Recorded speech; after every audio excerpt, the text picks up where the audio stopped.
এবং সবচেয়ে ভয়ঙ্কর ব্যাপার হচ্ছে আপনি যখন কারোর উপর জুলুম করেন, ওই মাজলুম আর আল্লাহর মাঝখানে কোনো ফারাক থাকে না। আল্লাহ ওই ফারাকের পর্দা উঠায় নেয়, দোয়া করলেই ওটা আরো যে কবুল হয়ে যায়। খবরদার, মজলুমের কান্না কখনো বৃথা যায় না। জীবনের কোনো না কোনো সময়ে এর প্রায়শ্চিত্ত আপনাকে করতে হবে। জীবনের কোনো না কোনো সময়ে এর প্রায়শ্চিত্ত করে আপনাকে মরতে হবে। বদদোয়া করছে, ডাইরেক্ট কবুল।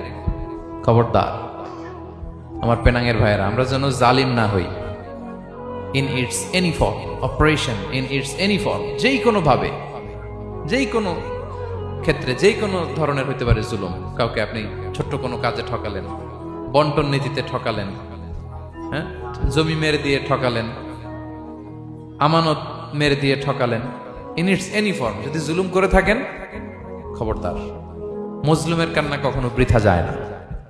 জুলুম শুধু আমাদের জন্যই হারাম না, আল্লাহর জন্য হারাম। আল্লাহ তাআলা বলেন হাদিসে কুদসিতে, ইয়া ইবাদি, হে আমার বান্দারা, ইন্নী হারামতু যুলমা আলা নাফসি, আমি জুলুমকে আমি আল্লাহ নিজের উপরে হারাম করেছি। ওয়া জাআলতুহু বাইনাকুম মুহাররামা, এবং এই জুলুমকে তোমাদের উপর হারাম করেছি। ফালা তাযালামু, তোমরা একে অপরের উপর জুলুম করো না। জুলুম শুধু আমাদের উপরই হারাম না, আল্লাহ নিজের উপরও হারাম করেছেন। তাহলে জুলুমের সাথে কি মুমিনের কোনো সম্পর্ক থাকতে পারে? পারে না।